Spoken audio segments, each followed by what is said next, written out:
Olá, amigos, sejam bem-vindos a mais um vídeo do meu canal. Eu sou o Lucas Knipe e vamos falar sobre a Warner Bros. Porque notícia urgente. Eles aceitaram a oferta melhorada da Paramount e deram um prazo de 4 dias para a Netflix melhorar sua oferta, que foi respondida de forma imediata. Não vão melhorar a oferta, né? A Netflix, para conseguir comprar a Warner Bros., já estava se comprometendo a fazer vários empréstimos, usaram 3 bancos diferentes, JP Morgan, etc, né? Então, assim, era uma operação que é muito cara, né? Tipo, por mais que a Netflix seja uma empresa valiosa e os caras tenham muito dinheiro para gastar, eles estão falando de comprar o que talvez é o maior portfólio cinematográfico do mundo, né? Porque assim, tem a Disney e a Warner são os dois maiores portfólios cinematográficos disparados, né?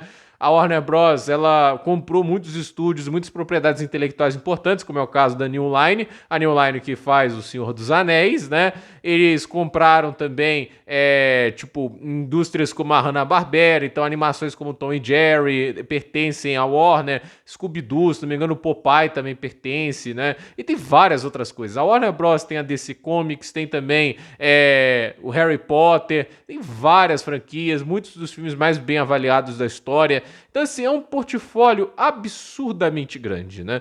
E até é errado pensar que a Paramount, que não é que é uma empresa pequena, uma das grandes da indústria do cinema, mas, assim, ela não tá nem perto do tamanho da Warner e parece que é invertido, entende? Era a Warner que tinha que comprar a Paramount, né? E não o contrário, né? E aí, a gente tá vendo esse tipo de compra, é um risco grande, e a gente tá falando de uma situação que o David Ellison, para conseguir comprar a Warner Bros., ele tem que fazer empréstimos, porque o pai, que é o dono da fortuna da família Ellison, ele tem dinheiro, David Ellison, mas assim, não para comprar a Warner do próprio bolso, só no Pix, né? O pai teria, mas aí a gente tem que parar pra pensar. Quando a gente fala assim, um cara tem uma fortuna X de 300 e tantos milhões, entendo que muitas vezes essa grana não tá na conta bancária ou no cofre dele, igual o tio Patinhas, entende? Os caras colocam isso em ativos que estão rendendo, os caras vivem de renda, né? E aí o que acontece, né? Para você tirar literalmente 100 bilhões, 100 bilhões, é mais de 100 bilhões de dólares a oferta, é 71 bilhões pela empresa, mais a dívida de 45 bilhões. O cara tá gastando mais de 110 bilhões de dólares para comprar a Warner Bros. Como um todo. Isso inclui também o consórcio da Discovery. Então, assim, canais como a CNN, o próprio Discovery Channel, tudo foi comprado. Então é muita coisa, né? E aí o que acontece, né? Os caras estão gastando essa grana toda. Imagina tirar ativos no valor de 110 bilhões. Vende tudo para pagar no Pix uma empresa do tamanho da Warner Bros. Ninguém vai fazer um troço desse, né? Ninguém é maluco de sancionar isso. Mas sabe o que acontece? O David Ellison, que é o cara que está engajado com isso, fez acordos, tem suspeita de ter até dinheiro de fundo saudita no meio, e agora também a gente descobre que parte da grana que ele está colocando é empréstimo bancário, assim como a Netflix fez.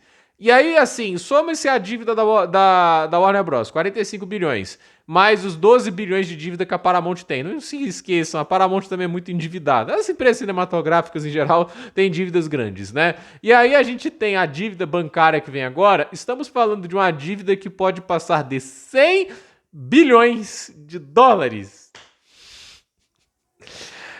Ai, ai, que coisa, né? Tipo, a verdade, a situação financeira da Warner realmente não deve ser nada boa para esse tipo de coisa estar acontecendo, porque é uma maluquice contábil a venda, né? Tipo, é difícil você vender um ativo como esse, é muita grana, né? Vale muito dinheiro, né? Estúdio, né? Tipo, você tá comprando não é só a propriedade intelectual, todos os estúdios, todas as desenvolvedoras de games, né? A Warner Bros. É disparada a empresa de cinema que tem os maiores estúdios de games quando a gente para pra pensar. A Disney, por exemplo, ela vende IP para fazer, tipo, ela não faz nada de Star Wars, ela dá ali os direitos, por exemplo, vai ganhar uma parte da venda dos jogos, né? Mas, por exemplo, Star Wars, eles dão lá pra EA fazer. Aí a DICE faz lá o Battlefront 2, a Ubisoft faz o Star Wars Squadrons, a Respawn Entertainment vai lá e faz o Fallen Order, o Jedi Survivor, né? Eu não acho a ideia ruim da Disney, acho até menos arriscado, né? Igual a Warner meter a mão na massa e comprar estúdio e fazer por conta própria, né? Aí tem ali obras-primas, né? A franquia Arkham, o Hogwarts Legacy, que é um dos maiores jogos da história já, né? Não em termos de qualidade, assim, tipo, até porque eu não joguei, então não posso opinar. Mas assim, que eu não sou maior fã da franquia Harry Potter, mas a questão o jogo já passou de 40 milhões de unidades vendidas, já deve ter rendido mais de $1 bilhão pra Warner. Então, a gente para pra pensar um sucesso de vendas extraordinário. E eles estão falando aí que vai ter mais jogos sendo produzidos. Eu acho absurdo pensar em qualquer fim da divisão de games da Warner, né? Então, assim, o fato é que a gente tá vendo a Paramount tá agora com essa persistência que no final deu certo, né? Conseguem aí a compra da Warner. A maluquice contábil, como é que vai pagar isso? Como que vai ter fluxo de caixa para financiar as produções agora, né? Como é que vai fazer para pagar essa dívida? Porque eu imagino que pegar dívidas de bilhões em bancos, né? Você tá lá orçando com o JP Morgan, seja com qualquer banco americano que você faz aí, e tem esse tipo de cifra que você tá tirando em crédito, né? Imagina o juro disso, né? E a indústria cinematográfica é um risco, do mesmo jeito que a indústria de videogame, né? A Warner tem muita coisa pra você ganhar dinheiro, até a indústria de música, né? Tipo, eles têm estúdio musical também, é um negócio, como eu disse, é um patrimônio impressionante, né? Mas a questão é, tipo, eles vão ganhar muita grana de imediato aumentando o catálogo do Paramount Plus, a não ser que a Paramount resolva usar o nome da Warner, porque isso é uma coisa que eu falo aqui com tranquilidade. HBO Max, a Warner, né? Eles têm mais prestígio do que a Paramount, né? Tipo, a logo Warner Bros. Vende mais que a Paramount, isso não é uma afirmação vazia. Isso é o que eu acho, assim, tipo, será que eles vão fazer igual a 20th Century, a Disney fez com a Fox? É que a Fox acabou, né? Virou o estúdio 20th Century, né? E a questão é, tipo, uma logo como a Warner não pode ser apagada da existência, né? Tipo, eu não acho que eles vão fazer isso, né? Porque, no caso, a Disney podia dar esse luxo, ela era maior que a Fox, aqui é o contrário, né? É até bizarro pensar, né?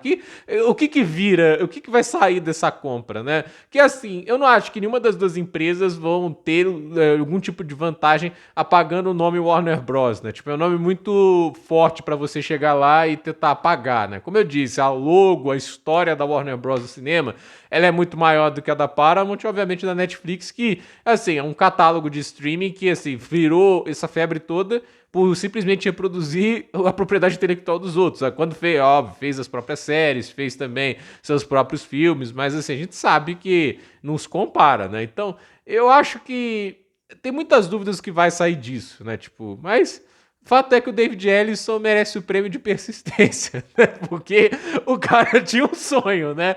Ele queria comprar o Warner e conseguiu. E a verdade não tem mais o que comprar, né? Muita gente fala assim, ele podia ir lá e comprar a Sony. Não tem condição, a Sony é mais cara que a Warner, né? Tipo, e a Sony não vai vender nada, né? Tipo, a Sony, só pra pensar, né? Tem o PlayStation, né? A divisão de animações dele também dá uma grana inacreditável. Eles não vão abrir mão disso, né? E a verdade é que, olhando para o cenário, né, a Warner Bros., por mais grande que seja, infelizmente as más gestões, esse endividamento extremo levou a esse ponto, porque, como eu disse, é errado, né? Eu realmente, assim, eu não queria levar isso todo para um lado pessoal, porque, pô, eu sou um estúdio de cinema, mas para quem gosta de filme, né, para quem foi impactado por tantas obras que a Warner Bros. Fez, o estúdio que historicamente sempre dava mais liberdade para os diretores fazerem seus filmes, né? Tanto filme bom que já saiu na Warner Bros., né? Assim, pra quem tem esse sentimento, porque é meu estúdio favorito de Hollywood é a Warner, né? Cara, eu me sinto mal vendo a Warner ser vendida, né? Porque, tipo, é o estúdio que eu tenho, pô, é o estúdio do Batman, é o estúdio de Sonho de Liberdade, é de tantos filmes, assim, extraordinários. E ver isso foi pra mão de alguém que eu não sei quais são as intenções, né? Tipo, porque assim, a Netflix, por um lado, a gente acaba com medo de ser apenas catálogo de streaming, entende? Isso é uma coisa boa, né? Tipo, que a Netflix me dava muito medo nisso. Mas, por outro lado, o David Ellison é um cara com o rabo preso, né? Aí a gente tem a questão da CNN, que isso vai ser loucura, né? Tipo, a CNN pertence à Warner, né? Agora, o dono da Warner e da CNN é alguém que tem ligações fortes com o Donald Trump num período, assim, que ele tá muito mal, né? Eu não acho também que é assim, né? Tipo, ele vai estalar os dedos, a CNN vira um jornal republicano igual a Fox News, né? Até porque, assim, a CNN dá dinheiro, né? Tipo, tem muita audiência, né? Se o cara muda a linha editorial pra fazer igualzinho ao concorrente, ele vai destruir a CNN. Então, eu não acredito que o cara vai fazer isso, né? Então assim, é difícil a gente prever o que vai acontecer. Mas fato é, tipo, é muita coisa que ainda vai decorrer disso. Eu acho que a Netflix vai na justiça, vai reclamar das políticas da Paramount. E eu acredito aí que ainda vai ter muita coisa antes de estar lá ratificado, antes disso passar realmente para as mãos da Paramount. Mas fato é, mudou a história. A Warner, depois da persistência e, obviamente, de muito dinheiro, eles conseguiram aí convencer a Warner a abrir mão da proposta da Netflix, e a Paramount, nesse momento, tem tudo para ser a nova proprietária de um dos maiores portfólios da indústria cinematográfica, que é a Warner Bros. Discovery. Então, gente, por esse vídeo é isso. Dúvida nos comentários, deixe seu like, se inscreva no canal, compartilhe esse vídeo e até o próximo vídeo.